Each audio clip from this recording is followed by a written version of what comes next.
Hello friends, नए notification आ चुके हैं जिसमें इंटरेस्ट के बारे में, cash balance transfer, GSTR 3B में चेंजेस, GSTR 9 में चेंजेस, रिफ़ंड के कुछ प्रोसीजर ये सब आए हैं। तो देखते हैं वन बाय वन इन सभी चेंजेस को। Okay sir, number 9 finance act के क्लॉज सी के सेक्शन 110 को इम्प्लीमेंट कर रहा है और 111 को। Clause C section 110 cash balance, electronic cash balance को ट्रांसफ़र करने का प्रपोजल था जो अब इम्प्लीमेंट हो गया है। अब आप डिस्टिंक्ट पर्सन के कैश बैलेंस को एक स्टेट से दूसरे स्टेट में इंटीग्रेटेड टैक्स, सेंट्रल टैक्स को ट्रांसफ़र कर सकते हैं। सेक्शन 111 ऑफ फाइनेंस एक्ट यह इम्प्लीमेंट कर रहा है जिसमें बताया गया है कि आपने अगर क्रेडिट अवेल किया है और यूटिलाइज नहीं किया है तो आपको इंटरेस्ट नहीं देना पड़ेगा, लेकिन अगर आपने अवेल किया है साथ ही साथ आपने यूटिलाइज भी कर लिया है तो आपको 24% की रेट से इंटरेस्ट देना पड़ेगा। रॉन्ग क्रेडिट पे नोटिफिकेशन नंबर 10 एनुअल रिटर्न के बारे में बात करता है। यह 2 करोड़ तक जिनका टर्नओवर है उन्हें एनुअल रिटर्न से एग्जम्प्ट कर रहा है और फाइनेंशियल ईयर 21-22। नोटिफिकेशन नंबर 11 2022 यह कॉम्पोजिशन वालों को पेमेंट का डेट को एक्सटेंड कर रहा है 31 जुलाई 2022 तक। तो अब आप CMP 08 31 जुलाई 2022 तक भर सकते हैं। नोटिफिकेशन नंबर 12 अब आप GSTR 4 28 जुलाई तक भर सकते हैं विदाउट एनी पेनल्टी। तो ये कंपोजिशन वालों के लिए रिलीफ का नोटिफिकेशन है। आगे देखते हैं notification number 13 time limit for issuing order scrutiny notices under section 73 जो है वो 3 साल है नॉन फ्रॉड केस में, जिसे अब बढ़ा दिया गया है 17-18 के लिए। 17-18 का अगर आप देखेंगे तो इसका टाइम लिमिट एक्सपायर हो चुका है, पर गवर्नमेंट इस नोटिफिकेशन के द्वारा आपको यह बताना चाह रही है अब भी 17-18 के रिलेटेड कोई स्क्रूटनी करना हो, नोटिस भेजना हो, डिमांड करना हो और ऑर्डर करना हो तो वो 30 सितंबर 2023 तक, यानी ये हमारे लिए एक तकलीफ वाली बात है। टाइम लिमिट गवर्नमेंट ने बढ़ा दिया है ऑर्डर इश्यू करने का। नेक्स्ट है exclude the period from first day of March 2020 to 28 February 2022 for computation of period of limitation. जैसे हम लोगों ने ऊपर बात किया कि 3 साल का जैसे पीरियड दिया गया है नोटिस वगैरह इशू करने का, तो वो जो या रिफंड के लिए जो 2 साल के लिमिट है, तो इन सब चीज़ों के लिए एक टाइम लिमिटेशन होता है। तो जो पीरियड ऑफ लिमिटेशन है उस चीज़ को काउंट करने के लिए ये जो पीरियड बताया जा रहा है first day of March 2020 to 28 day of February 2022, वो उसमें काउंट नहीं होगा। किस पर्पस के लिए? तो भाई रिकवरी ऑफ एरनस रिफंड। नेक्स्ट है exclude the time period, same वही ऊपर जो पीरियड बताया गया है।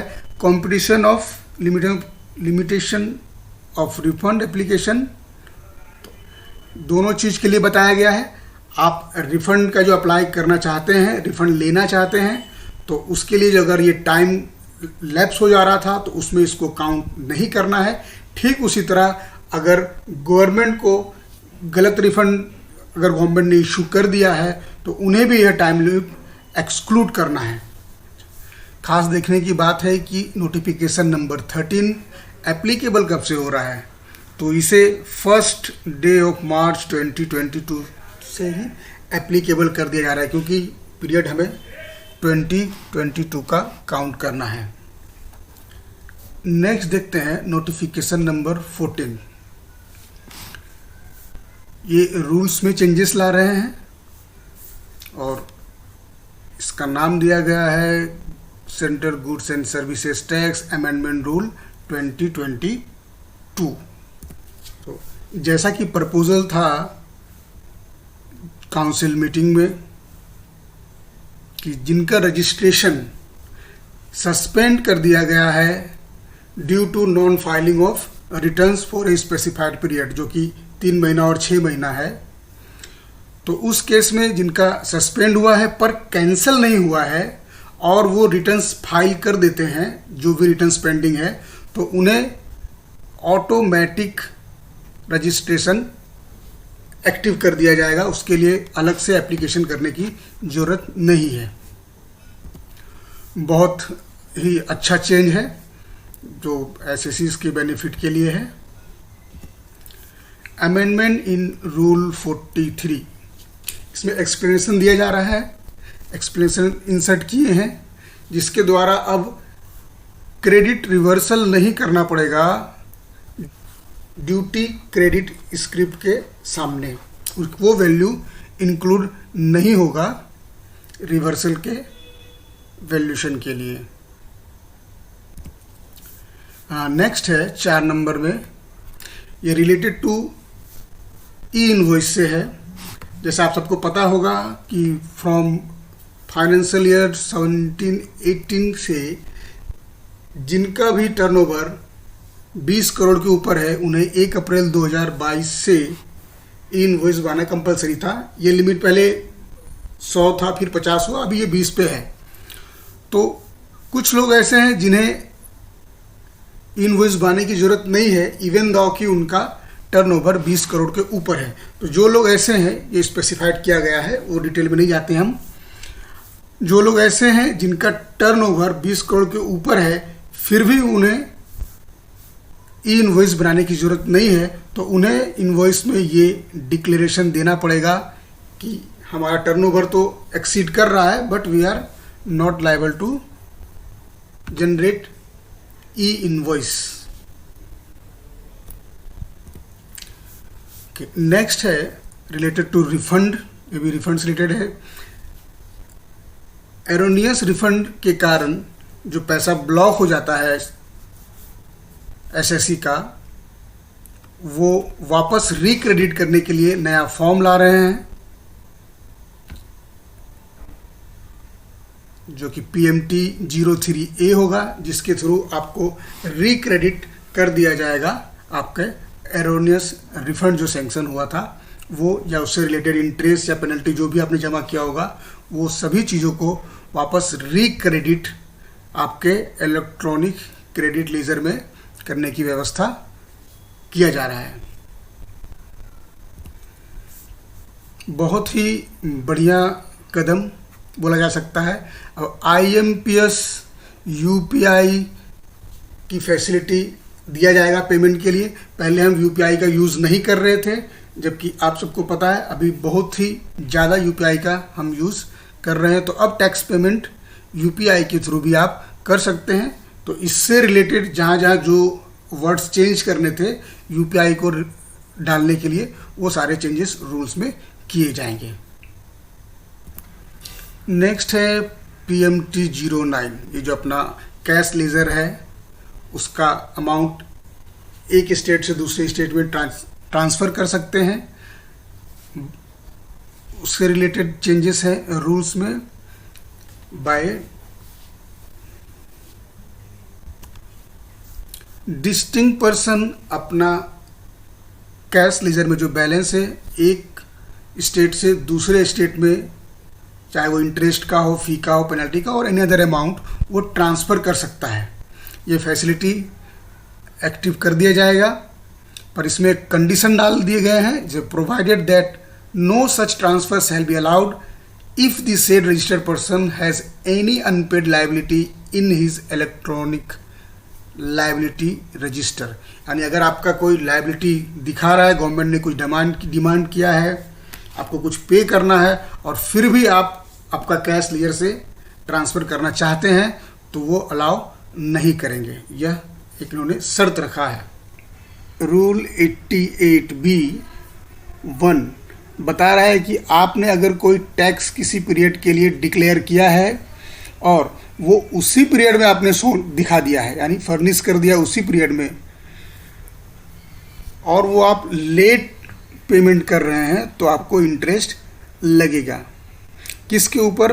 तो जितना आप कैश के थ्रू पे करेंगे। नेक्स्ट है availment of credit and utilise. ये क्लियर है, क्रेडिट आपने लिया है और यूटिलाइज भी कर लिया है, तो आपको इंटरेस्ट 24% से जो था अपना वो लगेगा पूरे के ऊपर। नेक्स्ट है एक्सप्लेनेशन इंसर्शन का। किसके बारे में? तो specified officers means specified officer और an authorised officer as defined under rule 2 of special economic zones. तो ये एक्सप्लेनेशन इंसर्ट किया जाएगा। नेक्स्ट चेंज जो रूल 89 में है वो सब रूल 2 में है। जैसा हम जानते हैं सब रूल 2 डॉक्यूमेंट्री एविडेंस क्या लगाने हैं, किस मैनर में लगाने हैं, इसके बारे में बात करता है। तो इससे रिलेटेड चेंज किया है इलेक्ट्रिसिटी एक्सपोर्ट के बारे में। तो इलेक्ट्रिसिटी एक्सपोर्ट किस मैनर में इन्वॉइसेस अपने देंगे, क्या क्या उन्हें डिटेल देना पड़ेगा, इससे रिलेटेड उन्होंने यहाँ पे चेंजेस लाए हैं। नेक्स्ट है सब रूल 4। सब रूल 4 जीरो रेटेड और एक्सपोर्ट की रिफंड के बारे में बात करता है। तो इसमें वैल्यू क्या लिया जाएगा, इसके बारे में एक्सप्लेनेशन इंसर्ट किया जाएगा रूल में, जो कि बताया जा रहा है फ्री ऑन बोर्ड वाली वैल्यू जो है, या जो आपने बिल ऑफ एक्सपोर्ट में बताया है, या फिर जो वैल्यू आप डिक्लेयर कर रहे हैं इनवॉइस में, इन दोनों में से विच एवर इज लेस वो वैल्यू माना जाएगा आपका। तो ये एक एक्सप्लेनेशन इंसर्ट किया जाएगा। नेक्स्ट ये चेंज ला रहे हैं रूल सब रूल 5 में, जो कि इन्वर्टेड ड्यूटी स्ट्रक्चर के रिफंड के बारे में बात करते हैं। तो उसका फॉर्मूला चेंज कर रहे हैं, जिसमें सर्विसेज की भी रिफंड देने की बात है। नेक्स्ट चेंज है रूल 95A। इसे ओमिट किया जा रहा है विथ इफेक्ट फ्रॉम 1 जुलाई। यह 95A जो एयरपोर्ट्स के बाहर आउटलेट्स होते हैं उससे रिलेटेड रिफंड की बात है। तो उसमें यह चेंज लाया जा रहा है, जिसके कारण उनके रिफंड को इफेक्ट किया जाएगा। नेक्स्ट चेंज है इन रूल 96। रूल 96 बात करता है रिफंड का ऑन एक्सपोर्ट ऑफ गुड्स और सर्विसेज। तो यह इफेक्टिव हो रहा है फ्रॉम 1 डे ऑफ जुलाई। तो इसमें प्रोसीजरल चेंजेस हैं, वो आप देख सकते हैं, जैसे कि फॉर्म 3 लिखा हुआ था उसकी जगह फॉर्म 3 भी इंसर्ट कर रहे हैं। कंडीशन डाल दे रहे हैं कि भाई GSTR 1 के साथ मैच करना चाहिए, वो रेक्टिफाई करेंगे।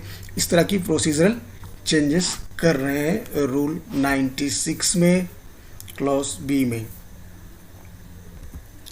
नेक्स्ट चेंज है इन सब रूल 4 ऑफ रूल 96। तो सब रूल 4 आप जानते हैं रिफंड के विथ हेल्ड की बात कर रहे हैं। तो इसके अंदर भी चेंजेस लाए जाएंगे रूल्स में, जो प्रोसीजरल है, इसे आप देख सकते हैं। नेक्स्ट है इंसर्शन ऑफ सब रूल 5A। सब रूल 5A आने के बाद अब रिफंड का स्पीड ट्रायल हो पाएगा। जो विथ हेल्ड रिफंड थे, जो किसी एरर के कारण या वायलेशन ऑफ एक्सपोर्ट प्रोसीजर के कारण जिन रिफंड को विथ हेल्ड कर दिया गया था, वो अब ऑटोमेटिक ट्रांसमिट कर दिए जाएंगे प्रॉपर ऑफिसर के पास और RFD 01 की तरह ट्रीट किया जाएगा। ये सारे प्रोसीजर किए जाएंगे, जिसके कारण जो रिफंड अपना विथहेल्ड है उसका प्रोसेस होके रिफंड का ग्रांट किया जा सके।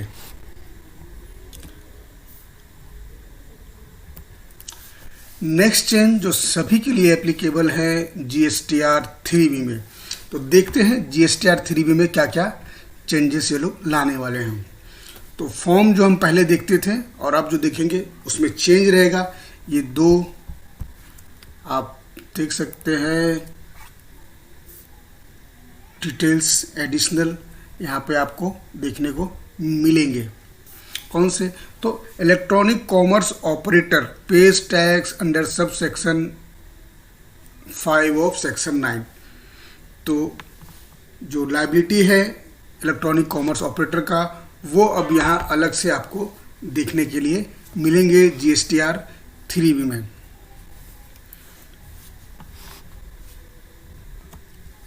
वाइसे वर्सा ऐसे टैक्सेबल सप्लायर जो कि रजिस्टर्ड हैं और सेल कर रहे हैं थ्रू इलेक्ट्रॉनिक कॉमर्स ऑपरेटर, तो उन्हें अपना सेल डिक्लेयर करना पड़ेगा।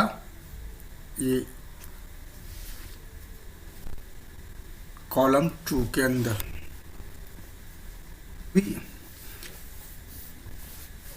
क्रेडिट के टेबल में भी हम चेंजेस देखेंगे, जहां हम लोग सिर्फ 42 और 43 का रिवर्सल दिखाते थे GSTR 3B में, उसकी जगह अब रूल 38 को भी इंक्लूड किया जा रहा है, प्लस सेक्शन 17 सबसेक्शन 5 को भी। पहले सेक्शन 17(5) को हम नीचे सिर्फ दिखाते थे, अब इसे ऊपर 42 43 के साथ में रखा जा रहा है ताकि इसका रिवर्सल आप क्रेडिट में ले करके और माइनस करेंगे। पहले इसका रिवर्सल नहीं होता था, जस्ट ये शो किया जाता था। तो ये एक बड़ा चेंज आपको क्रेडिट में देखने को मिलेगा। दूसरा 16(4) के कारण जो हम रिवर्सल करते हैं ITC का, वो अब शो करना पड़ेगा GSTR 3B में। उसका प्रोविज़न भी यहाँ पे कर दिया गया है। आपका रिस्ट्रिक्शन है प्लेस ऑफ सप्लाई के रिलेटेड, तो उसका भी प्रोविज़न कर दिया गया है। आपको वो अब GSTR 3B में बताना पड़ेगा। इन शॉर्ट सभी तरह के क्रेडिट को GSTR 3B में दिखाने के प्रोविज़न किया गया है। पहले ये सब आपको दिखाने के लिए अलग से कॉलम नहीं था, हम अदर्स में किसी तरह शो कर सकते थे, जो कि नहीं कर रहे थे क्योंकि स्पेसिफिक कॉलम नहीं था। अब स्पेसिफिक कॉलम बना देने के बाद अब ये सारे चीज़ें जो आप टाइम बार हो गया आप क्रेडिट नहीं ले सके या रिक्लेम किए इनएलिजिबल क्रेडिट है, वो सारे क्रेडिट्स को अब शो करना पड़ेगा GSTR 3B में। नेक्स्ट है रिलेटेड टू GSTR 9। तो इसमें जो फाइनेंशियल ईयर 21-22 से रिलेटेड हमें फाइल करना है, तो फॉर्म में जो चेंजेस करने पड़ेंगे, जहाँ पे फॉर्म में वर्ड है फाइनेंशियल ईयर 20-21, उसकी जगह 21-22 आ जाएगा। और जहाँ 21-22 आ रहा था, जो नेक्स्ट ईयर में हम क्लेम करते हैं अप टू सितंबर क्रेडिट या एडजस्टमेंट, तो उसकी जगह 22-23 लिखना पड़ेगा। तो इस तरह के सारे जो चेंजेस हैं वो GSTR 9 में चेंज किए जाएंगे। ये पूरा आपका रिलेटेड टू दोज चेंजेस। ये भी आप चेंज देख रहे हैं, सेम वही है, आपका सारे चेंजेस किए जाएंगे। फिर ITC के बारे में है, ITC कौन से साल में लिया, 21-22 का, 22-21 में कितने लिए, 20-21 का आपने 21-22 में कितने लिया, सब रिक्लेम कितना किया, ये सारे चेंजेस फॉर्म में देखेंगे। नेक्स्ट है HSN आपको बताना है, 5 करोड़ से ऊपर है तो 6 डिजिट का, और 5 करोड़ से नीचे है तो 4 डिजिट का। नॉट टू फिल टेबल 18 आपको फिल नहीं करना है, ये बताया गया है। इस तरह के सारे चेंजेस जो GSTR 9 में साल चेंज होने के बाद ऑब्वियसली करने पड़ते हैं, उस तरह के चेंजेस रूल में किए जाएंगे। और ठीक उसी तरह 9C जो सेल्फ सर्टिफाइड एनुअल रिटर्न के साथ साथ हमें 9C जो भरना पड़ता है, जो पहले ऑडिट होता था अब वो सेल्फ सर्टिफाइड रिटर्न है, तो उस पर रिलेटेड भी जो चेंजेस होंगे वो इसमें किए जाएंगे। नेक्स्ट है अपना PMT 03A का फॉर्मेट, ये जो इंसर्ट किया जा रहा है रूल, तो फॉर्म भी इन्होंने डिक्लेयर कर दिया गया है। तो जब ये फिल करेंगे तो हम ये देख सकते हैं इसमें क्या क्या आएंगे। जो नॉर्मल चीज़ें होती हैं रजिस्टर नंबर, ट्रेड नेम, ये पूरा फॉर्म आप गो थ्रू कर सकते हैं नोटिफिकेशन नंबर 14 के थ्रू। ये पूरा फॉर्म आप देख सकते हैं।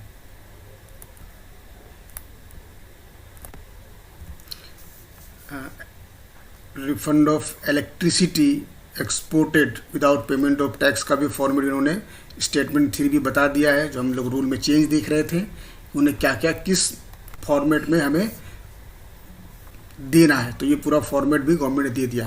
तो ये अपना लास्ट था, हमने जल्दी जल्दी में देखा है पूरा नोटिफिकेशन नंबर 9 से 14 तक का।